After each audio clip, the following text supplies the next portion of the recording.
Boa noite, meus amigos. Nós estamos aqui direto da Web Rádio Estação da Luz, com o nosso estudo diário, sempre a partir das 19 horas. E hoje, no momento de toda a felicidade, de toda a grandeza, de todo o amor, porque nós temos a presença da nossa irmã Rejane Bruno, que vai falar sobre a questão da adoção e também sobre problemas de saúde, que inclusive diz respeito a ela. E além da presença de Rejane, nós temos também o nosso irmão Manuel Neto, está vendo aí na nossa tela, e o nosso Pedro, né, que vai trabalhar aqui com a gente. Então, nós queremos, já de antemão, dar boa noite primeiro às damas, dona Rejane, depois seu Pedro. Mãe é assim, tudo filho é na primeira, tem que ser. Então, primeiro, dona Rejane, ligue o microfone e fale o seu boa noite bonito. Muito bem. Olá, pessoal, boa noite. É um prazer imenso estar aqui com vocês. E vamos lá, vamos conversar. Hoje à noite promete. Obrigado, Tavares. Eu que agradeço a você, que todas as vezes que eu lhe chamei, você sempre solicita conosco. E nesse momento que nós estamos realizando nossa web rádio, é uma felicidade tê-la aqui conosco. E para a alegria nossa, nosso irmão Manuel Neto, né, que está aqui conosco, e o assunto que nós vamos tratar da adoção diz muito a respeito a ele. Boa noite, Neto, e muito obrigado pela sua presença, meu querido. Só liga o microfone. Saindo na rádio, então. Pronto, ok? Ok, boa noite, meu amigo. Pronto. Então, boa noite. Obrigado, Tavares, pela oportunidade de estar aqui, a gente compartilhar essa experiência, que é uma experiência que é muito rica na minha vida, enquanto família, enquanto ser, enquanto indivíduo, enquanto ser humano. E aí? Maravilha, muito bem, muito boa noite. Eu queria também dar uma boa noite todo especial para o meu irmão Pedro. Por que eu digo assim, irmão e amigo? Porque o meu neto está chegando agora e vai ser Pedro, é mais outro Pedro, né? No mundo, né? Então, mais um Pedro, graças a mais esse rochedo.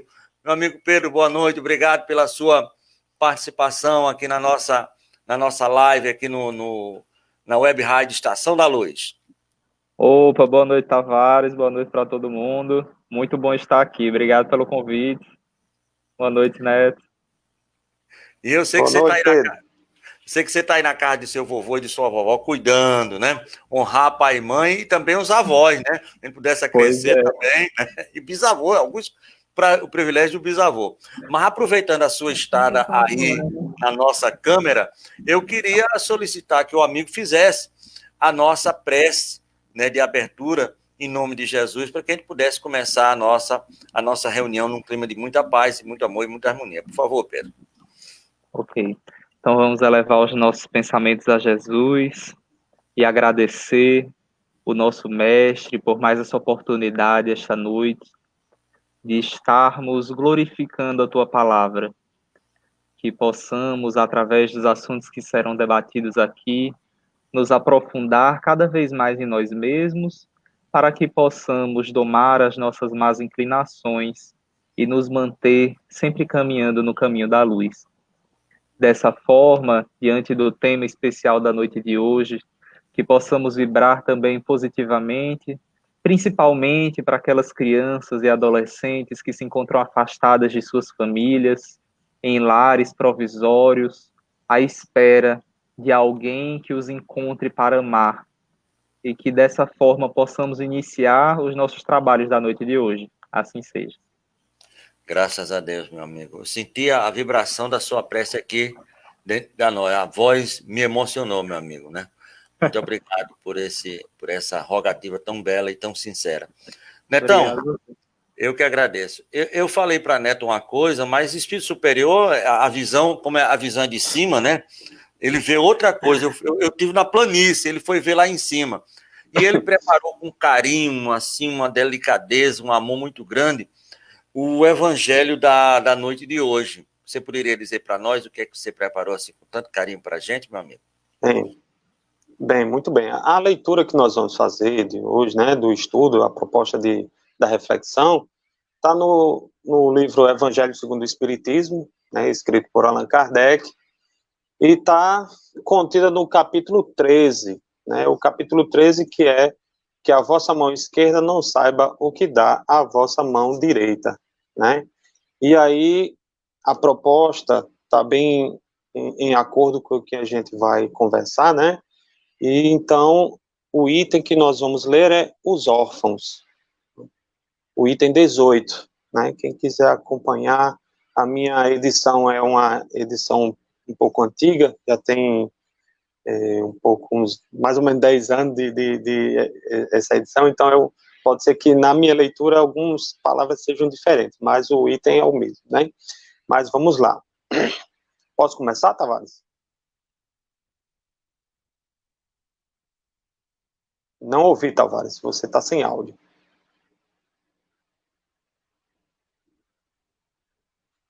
Pode começar, querido, pode começar. Deu um probleminha aqui técnico, mas resolvemos. Muito bem. Então vamos lá. Os órfãos. Meus irmãos, amai os órfãos. Se soubessem quanto é triste ser só e abandonado, sobretudo na infância. Deus permite que haja órfãos para nos exortar a lhe servirmos de pais. Que divina caridade ajudar uma pobre criança abandonada, impedi-la de sofrer fome e frio, dirigir sua alma a fim de que não se perca no vício. Quem estende a mão à criança abandonada é agradável a Deus, porque compreende e pratica a sua lei. Pensai também que, frequentemente, a criança que socorreis vos foi cara numa outra encarnação, e se pudesseis vos lembrar, não seria mais caridade, mas um dever. Assim, pois, meus amigos, todo ser sofredor é vosso irmão e tem direito à vossa caridade. Não essa caridade que fere o coração. Não essa esmola que queima a mão que a recebe, porque vosso óbolo, frequentemente, são bem amargos. Quantas vezes eles seriam recusados se em casa a doença e a privação não os esperassem. Dai delicadamente, acrescentai o benefício, o mais precioso de todos os benefícios, uma palavra, uma carícia, um sorriso amigo. Evitai esse ar de proteção, que fere de novo o coração que sangra, e pensai que fazendo o bem, trabalhais para vós e para os vossos. Um espírito familiar, Paris, 1860. Então, posso comentar? Queria que você fizesse um comentário, não podemos deixar passar em brancas nuvens, por favor. Sim. Dentre aqui a leitura, ela faz diversas menções, né? Ela faz, dentro da questão da experiência que a gente estamos passando, eu e a Ana Lúcia, da paternidade, da família, né? A gente não pode dizer que não é, que é um recurso que eu acho que mais poderoso que Deus colocou no planeta, que é a família. É espetacular esse instrumento, né? Da nossa redenção, da nossa evolução, do nosso aprendizado.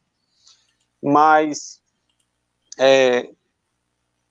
ele coloca como caridade o acolhimento de um órfão, né? Mas vou expor agora a minha experiência pessoal, e eu eu gosto de colocar isso, porque as pessoas, quando eu dizia que tinha adotado 2 crianças, as pessoas olhavam para mim e diziam: ah, mas você é uma pessoa muito boa, né? É um ato muito bonito, é a caridade. E eu ficava pensando, meu Deus, o que foi que eu fui fazer? Não foi caridade, né? Eu fui constituir minha família, né? Quando você é pai, né? Vocês dois já são mais tempo que eu, né? Pai e mãe. Então, quando você faz algo pelo seu filho, você não está fazendo caridade, você faz porque você simplesmente ama, né? Então, eu primeiramente tive que fazer essa reflexão, né? Porque as pessoas diziam várias coisas. Ah, você é uma pessoa muito boa. Ah, você é doido porque você foi lá e adotou 2 crianças. Diziam tudo no mundo. E a gente ficava, meu Deus, eu sou o quê? Eu sou doido? eu sou uma pessoa boa, sou uma pessoa caridosa, né? Fiquei sem saber. Mas aí, hoje, graças a Deus, eu sei que eu não fui fazer uma caridade, eu fui simplesmente constituir o maior instrumento de amor que eu acho que é a família, né? E aí a gente acolheu eles dois, e hoje são os nossos filhos. Então, trazendo alegria quando a gente compreende as suas demandas, as suas necessidades, que são muitas, né? Então, para a gente é uma grande alegria hoje ter essa família constituída. Eu sinto a sua alegria porque eu sou pai 7 vezes, né? Então, imagina a alegria, e todos eles são fantásticos e maravilhosos. Mas minha amiga Rejane, a gente vai falar sobre adoção. E a adoção aqui no Rio Grande do Norte, em Natal mais precisamente, nós temos o Grupo Acalanto, que vai para quase 25 anos, né? Está com 24 anos desse trabalho, desse labor. E eu queria que você falasse para os nossos internautas, através da web rádio Estação da Luz, e também para o Facebook, o que é uma adoção para o Grupo Acalanto, vendo pelo viés do espiritismo. Eu sei que o Acalanto não é uma instituição espírita na sua majestura, na sua lei, mas eu queria que você me falasse justamente o que é uma adoção para o Acalanto e trazendo essa questão do viés do espiritismo. Eu vou aproveitar, Soares, porque eu estou com Soares aqui na cabeça, Tavares, eu vou aproveitar para a gente desmistificar. Você disse, eu tive 7 filhos, e aí a gente conhece um psicólogo estudioso da adoção que ele diz assim, que todos os filhos são biológicos. Concorda com isso? E todos os filhos são adotivos. Então, você também é pai adotivo, tá certo? Porque se você não tivesse adotado seus 7 filhos, certamente alguém precisaria adotar. Que bom que você os adotou e eles estão todos muito próximos de uma forma ou de outra, né? Deixa eu falar uma coisa aqui, só interrompendo vocês, e graças a Deus que eles me adotaram também, né? A recíproca é verdadeira. E o caminho você muito bem falou, é um caminho de mão dupla. Quando o Neto fala desse processo de adoção, é um processo, Neto, ele deixou a gente só. É um processo de mão dupla, porque se os nossos filhos não nos adotarem, como é que a gente vai fazer? Independente da forma como eles nos chegaram, ou biológicos ou não, eles precisam nos adotar. Mas ainda dentro da tua leitura, a gente vê a questão dos órfãos e ele coloca na leitura que todas as crianças que estão passando pela orfandade são nossos irmãos, e que todos eles passaram por uma coisa chamada abandono. Então, eles passaram por uma situação de abandono, né? E aí é que entra esse trabalho no caráter espiritual. Bom, o Acalanto é uma instituição sem fins lucrativos, sem castas religiosas, que trabalha com a criança e o adolescente na sua situação de risco. Não é um trabalho que é só focado na questão da adoção, mas também trabalha a reintegração familiar, trabalha também o apadrinhamento afetivo como uma forma de não permitir que essas crianças fiquem em situação de abandono, mais uma vez, porque ela já passou pelo abandono inicial, que toda criança que está numa instituição, ela passou pela situação de abandono da sua família biológica. E às vezes tenta uma reintegração familiar e volta, que aí é outro abandono, né? Às vezes tem uma tentativa de adoção com uma outra família de pretendentes e às vezes não dá certo nesse processo e às vezes precisa voltar à instituição de acolhimento. Então, imagine que essa criança, espiritualmente falando, é uma criança que ela vem com uma carga reencarnatória muito grande. Toda criança ela tem nos seus arquivos gravado todo o seu histórico de vida reencarnatória. Nós, como seres, um ser integral que nós somos, né? Aí eu estou indo para o lado espiritual mesmo, e essa criança, a gente vê, nós que somos evangelizadores também, a gente vê essa criança como um ser integral, né? Com pensamento, com atitudes, com sentimento, né? E nós que trabalhamos com essas crianças, a gente percebe espiritualmente as crianças que espiritualmente elas se prepararam na questão reencarnatória, lá no plano espiritual, fizeram um planejamento espiritual onde estava previsto esse suposto abandono. Por quê? Suposto, porque nós temos o livre-arbítrio.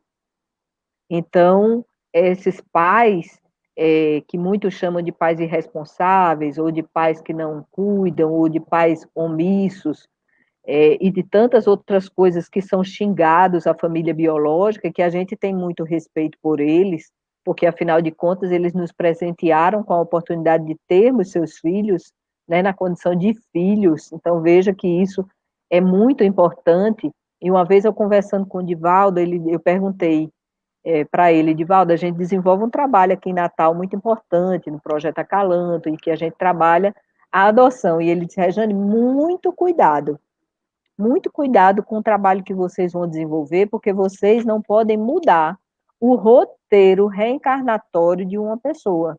Vocês não podem tirar a criança daqui e colocar para ali. Precisa de ser um trabalho muito bem organizado. Então, é um trabalho que exige muito respeito para que essa criança, primeiro, seja priorizado para ela a oportunidade dela ter essa família biológica. E não podendo, por algum motivo, né, por uma situação de negligência, por uma situação de maus tratos, nunca na questão de falta de alimento, né? A gente não considera a questão de não ter condições de alimento ser a condição de não ficar com o filho. A gente entende que tem muitas propostas do município no setor da assistência que ampara, mesmo que de uma forma falha, mas você busca família, você busca essas instituições do governo para lhe dar suporte de você ter seu filho. Porém, às vezes você não tem, além disso, uma estrutura emocional e uma sanidade mental para continuar sendo pais de seu filho. Às vezes está envolvido com algum tipo de drogadição que não consegue sair dela, e aí a melhor opção é buscar ou uma sua família, que a gente chama de família extensa, né, ou buscar os pretendentes pela via da adoção, que depois de um processo findo, é seu filho e ponto, né? Você não vai dizer eu tenho 2 filhos adotivos e um filho biológico, eu tenho 3 filhos adotivos e 2 biológicos. Você vai dizer eu tenho 5 filhos, eu tenho 3 filhos, eu tenho filhos, não é?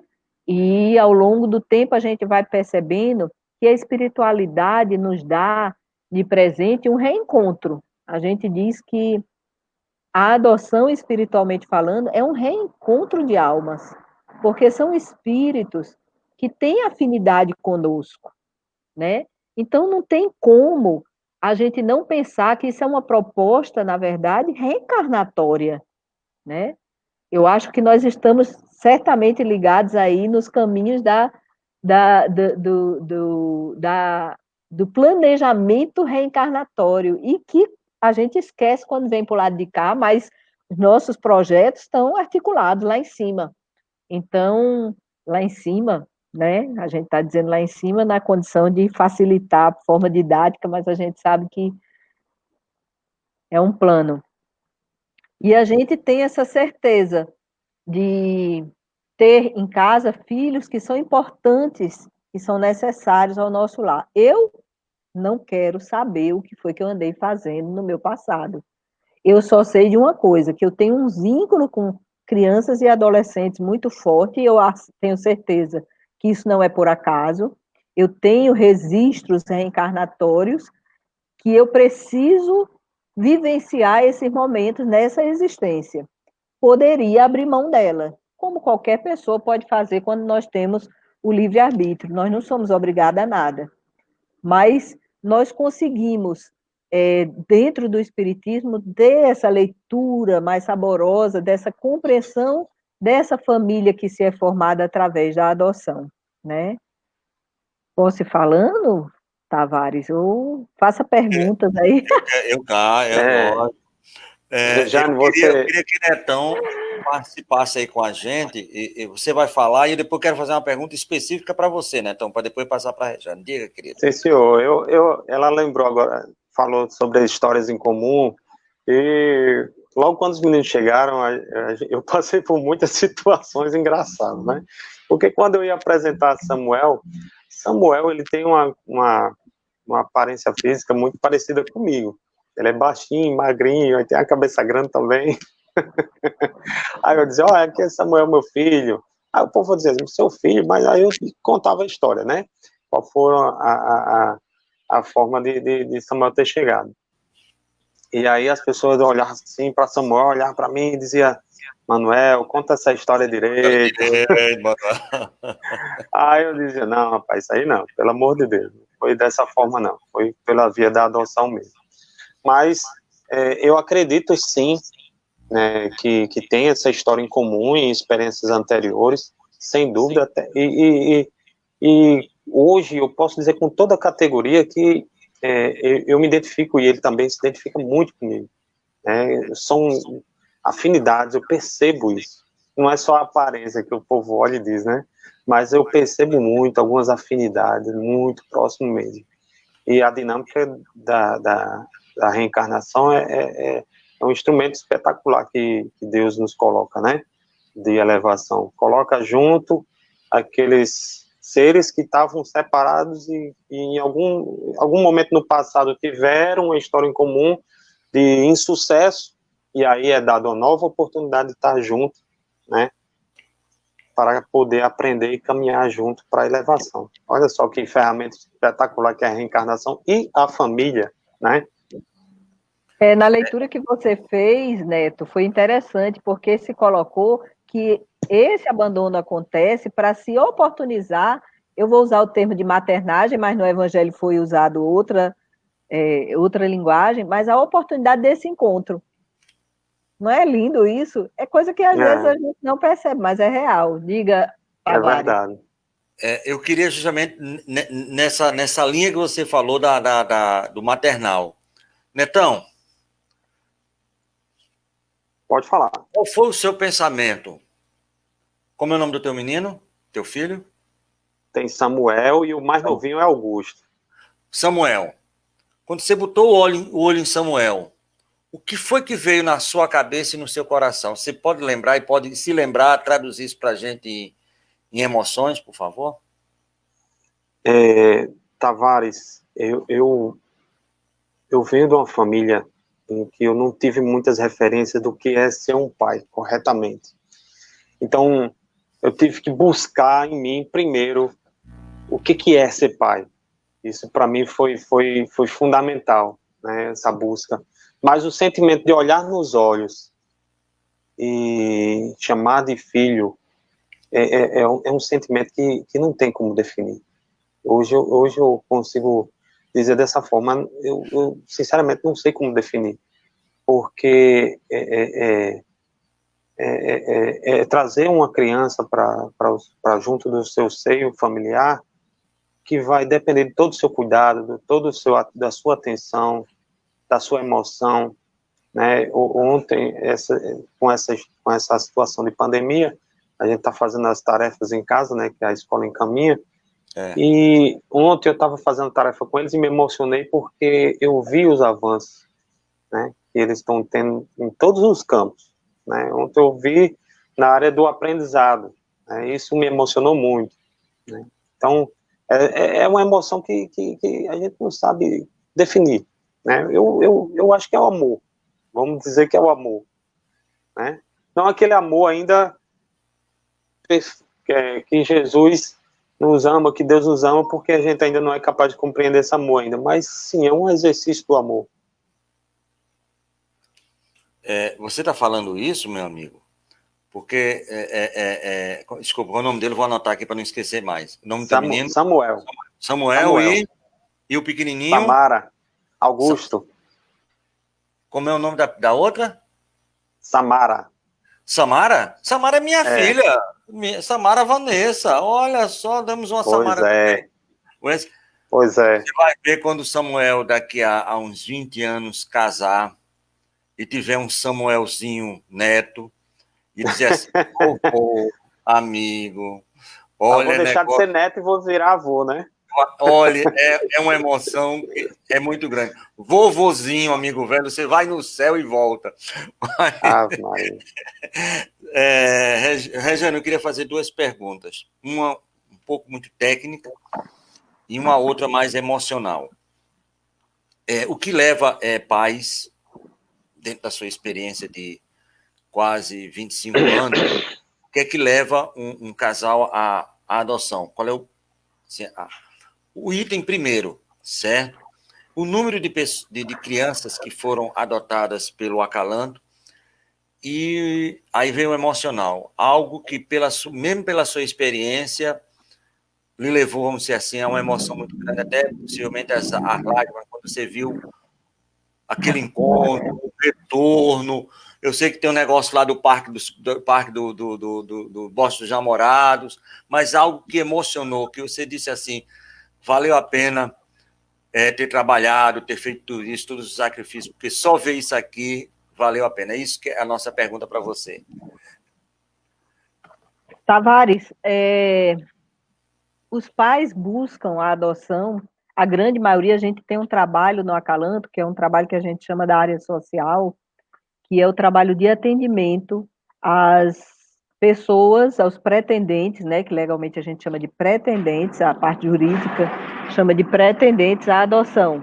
Então, são as possibilidades, o porquê é que eu quero adotar. A grande maioria, eu não ouso dizer porcentagem, mas eu acredito que mais de 70% desses casais são casais que não estão conseguindo, por algum motivo, ter seus filhos biológicos. Seja por uma questão de infertilidade, que já tentaram muitas outras possibilidades de ter seus filhos e não conseguem, ou um planejamento familiar. Diz, não, eu quero ter meus filhos e quero primeiro ter os filhos pela área da biológicos para depois buscar a adoção. E às vezes acontece inverso, porque o planejamento da gente nessa existência é mas o nosso planejamento lá é outro.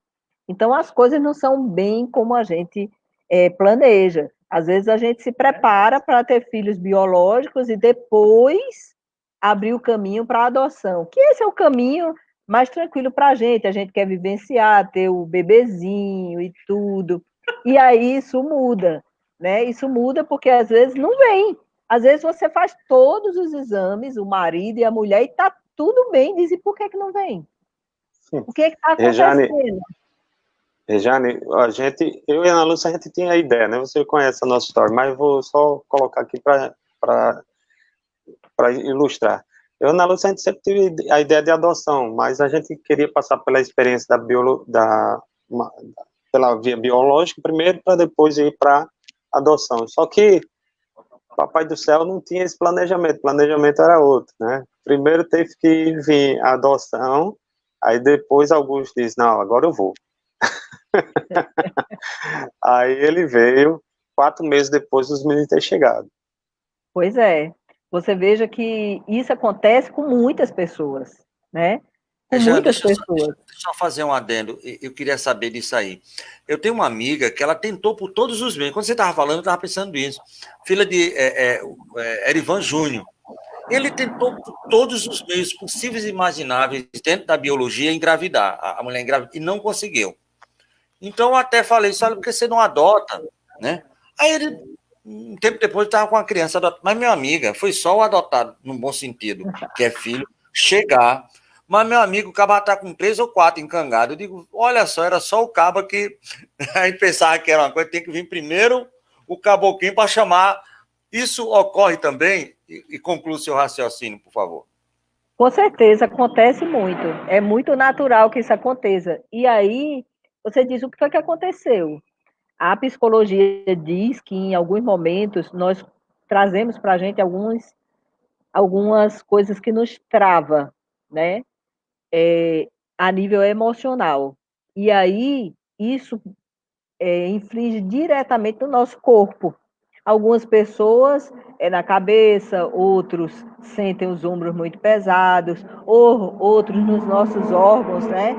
É, de, que gestam a criança, fazendo como se existisse um grande bloqueio para que isso não acontecesse, porque emocionalmente, que a gente não tem explicação, às vezes é de outra existência, às vezes é dessa mesma, que a gente começa a ficar num nível de estresse a ponto tal que a gente não permite que isso aconteça. E as nossas vibrações não corroboram para isso, mas a gente não percebe.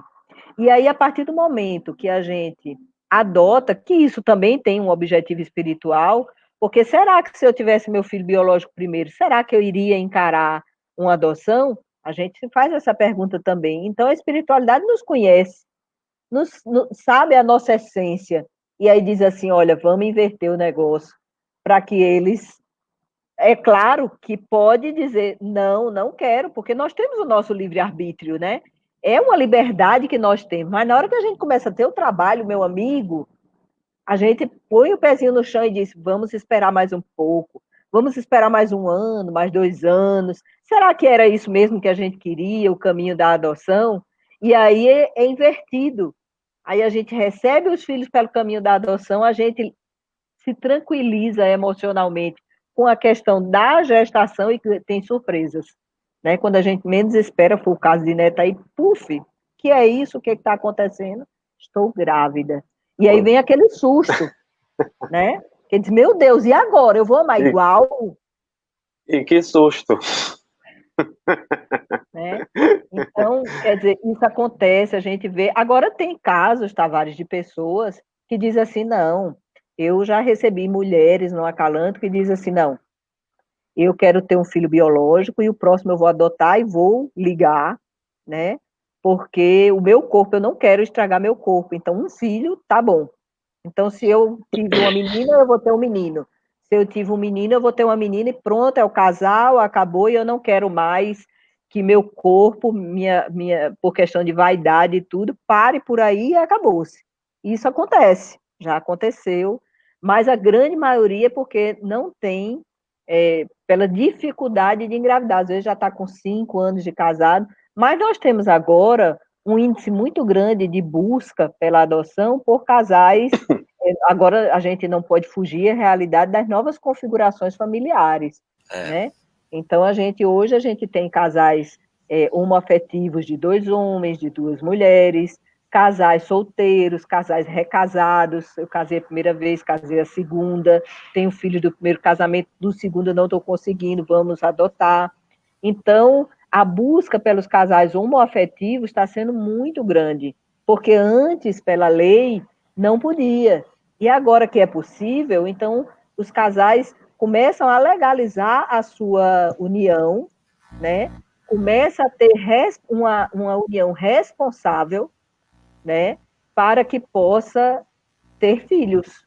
Então, eu tenho no Acalanto pessoas, nós temos casais de 2 homens que têm casal, e é a coisa mais linda do mundo, a dedicação tão linda para essas crianças que têm um mundo diferente. Então, o universo está mudando, do jeito que a tecnologia está fazendo a gente despertar para muita coisa e muitos caminhos nessa época de pandemia, a questão das novas possibilidades de filiação no relacionamento homoafetivo, né, nessa nova configuração familiar, que muitas pessoas ainda têm muito preconceito e tudo, mas é fato, é lei, é possível e vem dando certo. Não tem nenhum momento que a gente possa dizer que deu errado. Não.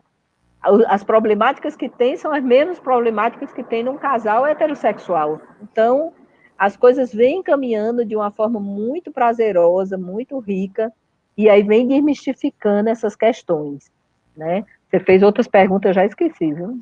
Mas a gente vai fazer. Eu queria agora partir para um assunto que certa vez você tocou comigo. Que no Acalanto vocês privilegiam a mãe biológica. Normalmente, uma mãe que ela engravidou, e não vai falar na possibilidade do parceiro, que isso é muito difícil, porque o parceiro, o homem, ele engravida e muitas vezes vai embora. A mãe biológica que chega com a criança para adotar, se não me falha a velha memória, vocês tentam, por todas as maneiras possíveis e imagináveis, que aquela mulher ela adote a criança e dá uma sustentabilidade para que ela possa criar essa criança. Então, nesses casos específicos, é o primeiro trabalho de vocês, e depois é que parte justamente para aquele trabalho da adoção. Voltando um pouco, eu me lembrei uma pergunta que você fez, a quantidade de casos que a gente tem acompanhado. Eu ouso dizer que a gente orientou e acompanhou mais de 3.000 casos de adoção. E temos um suporte jurídico para mais de 1.000 casos de adoção nesses 25 anos. Nessa pergunta tua, volta aí a pergunta agora. No caso de uma mãe solteira que procura Sim. vocês para doar a criança. Porque Okay. Só trabalhando agora um pouquinho. Eu tenho amigos, certo? Que tem uma criança que vai fazer 11 anos, que eu estou sempre falando com ele para adotar. Olha, vai lá e regulamente. Não, mas o filho é meu. Diz, olha, não é juridicamente. Então, esse caso também, principalmente no interior, vai e pega essa criança para adotar sem essa parte jurídica que você falou na parte jurídica. Mas a pergunta é essa. Chegou a mãe solteira que quer doar a criança para adoção, quer deixar a criança para adoção, aquela criança que vai nascer. Primeiro, vocês trabalham essa possibilidade dela adotar essa criança, ela mesma, e também dar uma sustentabilidade para que ela possa caminhar a sua vida? Seria por aí, querida? Então, quando nós iniciamos o Acalanto, a lei era outra. Essas leis de adoção, elas são muito céleres. Depois de 2009 para cá, é uma lei atrás do outro, todo ano tem mudança. Então, quando nós iniciamos, era uma outra lei, era um outro pensamento. As mães biológicas nos procuravam muito mais do que pretendentes, e a gente fazia todo um suporte de entrevista, de apoio durante a gravidez, e 80% dessas famílias que nos procuravam, famílias, eu estou dizendo mãe, né? Acho que nós tivemos uns 2 casos que era um casal. Eles abriam mão da adoção, mesmo a gente dando todo suporte. Eles preferiam adotar seus próprios filhos. Apenas 20% dos que nos procuravam que realmente iam pelos caminhos da adoção. Hoje em dia, em 2017, foi instaurada a lei da adoção legal. Então, 17, 18, 19, faz 3 anos agora, que nós estamos numa grande campanha da entrega legal. O que é a entrega legal?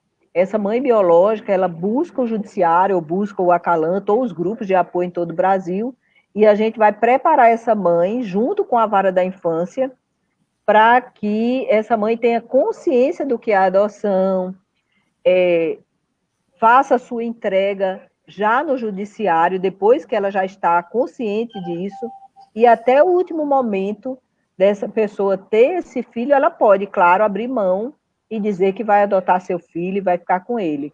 Mas ela indo até em frente, ela vai passar por uma entrevista, onde a entrevista vai estar presente o judiciário, né, o juiz, o Ministério Público, e ela, e certamente um defensor público, que vai ouvi-la e ver qual o motivo que ela tem para abrir mão desse filho. Ela não vai ser mais penalizada por essa escolha, né? Então, se ela tiver alguma situação muito delicada, que ela não se sinta capaz de maternar esse filho, e entenda que o melhor é abrir mão para uma outra família, para que essa família tenha condições de amá-lo de uma forma completa e integral, legalmente falando, ela é amparada por lei, e ela abre mão dessa criança, ela destitui o poder dela de mãe e o poder da família inteira, da avó, do tio, de quem quiser, para que essa criança já vá logo para os braços da primeira pessoa que está na fila do Sistema Nacional de Adoção.